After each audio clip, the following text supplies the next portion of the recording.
नमस्कार दोस्तों, मेरा नाम है कृष्णा मिश्रा। आप सभी का जीएस कर्मयोगी में भरपूर स्वागत है। दोस्तों, आज हम बात करेंगे होमगार्ड की क्विज की जो सीरीज चल रही है, उस सीरीज को पूरा कर रहे हैं, कंप्लीट कर रहे हैं ताकि आपका पेपर बहुत बेहतरीन हो सके। तो आप सभी लोग हमारे साथ क्विज को सॉल्व करते रहें, जुड़े रहें, क्लास को अधिक लोगों तक भेजें ताकि अधिक लोगों को सॉल्व करने का मौका मिले। आप सभी लोग जरूर सॉल्व करिए, क्योंकि क्विज सॉल्व करेंगे तो आपको एक आइडिया बनेगा और यहाँ से सीधे जितने टॉप 20 सीरीज चल रही है, हमारी टॉप 20 क्वेश्चंस की सीरीज करवा रहे हैं। इसका मतलब ये नहीं है सिर्फ टॉप 20 क्वेश्चन लिए जा रहे हैं। यहाँ पे लगभग 30 से 35 क्वेश्चन हम और बना कर दे देते हैं इसी क्लास में।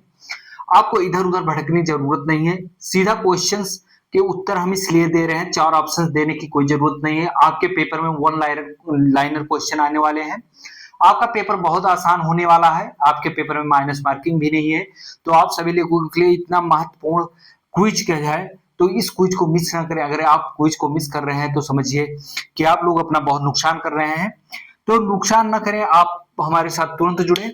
हम बात करेंगे सिकंदर लोदी के बारे में। पहला क्वेश्चन ही सिकंदर लोदी से उठाए थे और यहाँ हम बात करेंगे, सब इनकाउंटर करते चलेंगे। ये क्या पूछ रहा है, सिकंदर लोदी ने किस वर्ष आगरा की स्थापना की थी? किस वर्ष की थी मेरे दोस्त? 1504 में की थी। कब की थी? 1504 में। अब आपको यहाँ पे एक ऑप्शन और मिल गया। आगरा की स्थापना किसने की थी? सिकंदर लोदी ने की थी। कब की थी? 1504 में की थी। इसने आगरा को अपनी राजधानी कब बनाया था? सिकंदर लोदी ने आगरा को अपनी राजधानी कब बनाया था? तो 1506 ईस्वी में बनाया था। कब बनाया था? 1506 ईस्वी में बनाया था। सिकंदर लोदी जो था बहुत महान शासक, बुद्धिमान शासक था।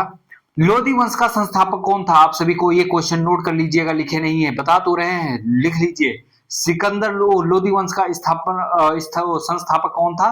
लोदी वंश का संस्थापक बहलोल लोदी था। कौन था? बहलोल लोदी था। कौन था दोस्तों? बहलोल लोदी था। लोदी वंश का अंतिम शासक कौन था? आप सभी को पता होगा, बहुत प्रसिद्ध है। सबसे अंतिम शासक कौन था लोदी वंश का? तो अंतिम शासक कौन साबित होता है? इब्राहिम लोदी। इब्राहिम लोदी किस वर्ष किस युद्ध में मारा जाता है? 1526 में पानीपत के युद्ध में मारा जाता है। उसकी लड़ाई किसके साथ होती है? इब्राहिम लोदी और बाबर के बीच जो युद्ध होता है 1526 में, पानीपत का युद्ध जो होता है, उसमें इब्राहिम लोदी मारा जाता है और इस प्रकार से लोदी वंश का समापन होता है। वहीं से मुगल वंश की स्थापना होती है।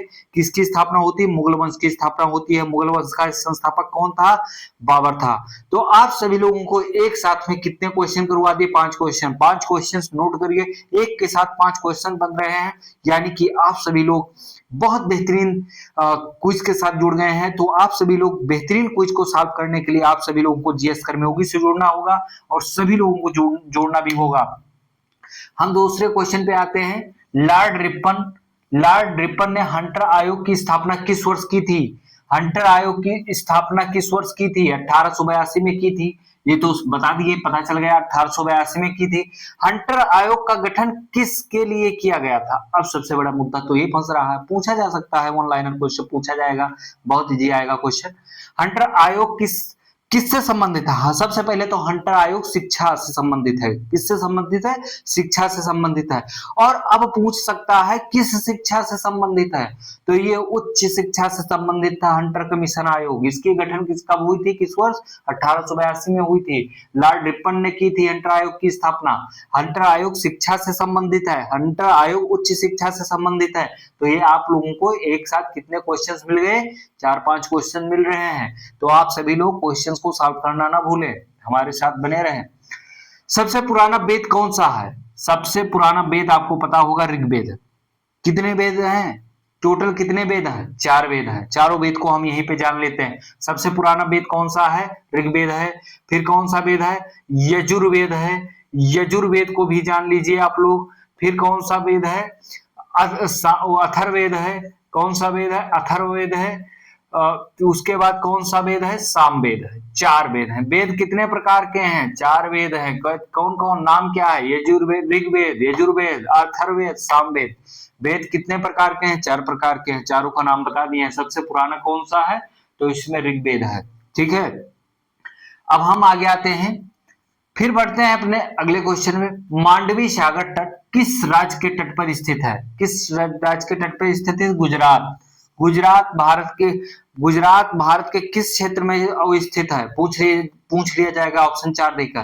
पूरब, पश्चिम, उत्तर, दक्षिण। आपको सबसे पहले तो इसकी गुजरात की अवस्थिति पता होनी चाहिए, किस तरफ है भारत के? पश्चिम की तरफ है। ये मांडवी तट सागर कहाँ पे है? गुजरात में है। ठीक है, ये आयात निर्यात का बहुत बढ़िया मार्ग है, बहुत बढ़िया बंदरगाह है। ये कहाँ पे है? ये है गुजरात में। आप सभी लोगों को ये सारी चीजें पता होनी चाहिए। गुजरात से संबंधित सारी चीजें थोड़ी बहुत जितनी एग्जाम के पॉइंट ऑफ व्यू से जरूरी है वो भी। भारत का सबसे बड़ा स्टेचू कहाँ पे है? अगर सिर्फ स्टेचू पूछा जाए सबसे ऊंचा तो कौन सा है? सरदार वल्लभ भाई पटेल वाला है। स्टेचू का नाम क्या है? आप सभी लोग बता सकते हैं कि नहीं बता सकते हैं? स्टेचू ऑफ यूनिटी, उसका नाम क्या है? स्टेचू ऑफ यूनिटी नाम है। और वो कहाँ पे है? गुजरात में है। ये याद रखना, इसके साथ में जोड़ लेना, बहुत इंपॉर्टेंट है। ठीक है, वो किसके? सरदार वल्लभ भाई पटेल जी से। सरदार वल्लभ भाई पटेल स्वतंत्र भारत के पहले गृह मंत्री थे। ये सब चीजें जोड़ते चलना, एक साथ बहुत सारी चीज करवा देंगे, यही सॉल्व करवा देंगे। आपकी उंगलियों पे नाचेगा सारी चीज, सारा क्वेश्चन एक साथ कितनी चीजें सॉल्व करवाएंगे ये आप भी नहीं सोच पाओगे। 20 क्वेश्चन के साथ कितने क्वेश्चन जोड़ देंगे। भारत के किस राज्य में अबोर पहाड़ियां स्थित है? अबोर पहाड़ियां अरुणाचल प्रदेश में। अब आपको पता होना चाहिए अरुणाचल प्रदेश में अबोर पहाड़ियां, अरुणाचल प्रदेश में सबसे कम जनसंख्या घनत्व है। यहीं से जोड़ लो, कितना पर पर्सन एक वर्ग किलोमीटर में कितने व्यक्ति रहते हैं? 17। 2011 जनगणना के अनुसार बात कर रहे हैं। और एक चीज और नोट कर लेना यहीं पे, 2000 जनगणना 2027 शुरू हो गई है। ठीक है, तो पहले उसमें इस बार जनगणना में 2 कैटेगरी में बांटा गया। पहले में तो मकान जनगणना होगी, दूसरे में फिर आपके आदमियों की जनगणना। और उसमें कितने सब्जेक्ट दिए गए हैं? 33 सब्जेक्ट दिए गए हैं। इस बार जनगणना पूरी तरफ से 100% डिजिटली जनगणना होगी। तो ये सभी चीजें आप लोगों को 33 सब्जेक्ट भरना होगा। कितने सब्जेक्ट भरना होगा उसमें? 33। 2027 में जनगणना शुरू हुई है। ठीक है, तो ये सब चीजें आपको पता चलना चाहिए। अरुणाचल प्रदेश की सीमा किस एक अंतरराष्ट्रीय सीमा साझा करता है? किस देश से? चीन से साझा करता है। किससे साझा करता है? चीन से साझा करता है। आए दिन यहाँ पे कुछ ना कुछ तनाव उत्पन्न होता रहता है। कहाँ पे? अरुणाचल प्रदेश में। तो इससे पता होना चाहिए इसकी अंतरराष्ट्रीय सीमा किससे लगती है? चीन से लगती है। ये पूर्वोत्तर भारत का महत्वपूर्ण 7 सिस्टर में से एक राज्य है। भारत के जो पूर्वोत्तर में 7 राज्य हैं उनको 7 सिस्टर कहा जाता है, ये भी आपको पता होना चाहिए। तो 7 सिस्टर में अरुणाचल प्रदेश जो है पूर्वोत्तर का हिस्सा है। और वो इसकी सीमा किससे लगती है? चीन से लगती है। अबोर पहाड़ियां कहाँ स्थित है? अरुणाचल प्रदेश में स्थित है। तो इस तरीके से क्वेश्चन को सॉल्व करेंगे तो आप 100% सही करके आएंगे। कहाँ पे? यूपी होमगार्ड में। और यूपी होमगार्ड की कट ऑफ बहुत हाई जाएगी, आप सभी लोग हल्के में न ले। ठीक है, भारत में राज्यों के राज्यपाल की नियुक्ति कौन करता है? आपको बहुत इंटरेस्टेड क्वेश्चन मिल गया है। भारत में राज्यों के राज्यपाल की नियुक्ति कौन करता है? राष्ट्रपति करता है। अब वर्तमान में उत्तर प्रदेश के राज्यपाल कौन है? वर्तमान में उत्तर प्रदेश के राज्यपाल कौन है? बता सकते हो? वर्तमान में राज्यपाल हैं उत्तर प्रदेश के, वो कौन है? आनंदीबेन पटेल हैं। वर्तमान में भारत का राष्ट्रपति कौन है? द्रौपदी मुर्मू है। कौन है? द्रौपदी मुर्मू है। तो ये सारी चीजें आपको अभी से याद होना चाहिए, रटा होना चाहिए। वर्तमान में उत्तर प्रदेश के मुख्यमंत्री कौन है? यशस्वी श्री योगी आदित्यनाथ जी हैं। फिर हम अपने अगले क्वेश्चन पे बढ़ते हैं। भारत अर्थात इंडिया राज्यों का संघ होगा, इसका वर्णन भारत के संविधान के किस अनुच्छेद में किया गया है? तो किस अनुच्छेद में किया गया है? अनुच्छेद 1 में किया गया है। भारतीय संविधान में कुल कितने अनुच्छेद हैं? 395 अनुच्छेद हैं। कितने भाग हैं? 22 भाग हैं। कितनी अनुसूचियां हैं? ठीक है, 12 अनुसूचियां हैं। ये सारी चीजें आप सभी लोगों को पता होना चाहिए। ये अगर नहीं पता है तो आप लोग बहुत नुकसान में जाएंगे। भारत में हरित क्रांति का जनक किसे माना जाता है? एम.एस. स्वामीनाथन को माना जाता है।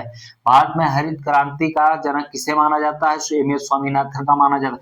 हरित क्रांति जो है, हरित क्रांति किससे संबंधित है? गेहूं उत्पादन से संबंधित है, चावल उत्पादन से संबंधित है। ये सारी चीजें पता होना चाहिए मेरे दोस्त। भारत में फसलों के लिए न्यूनतम समर्थन मूल्य यानी कि एमएसपी, मिनिमम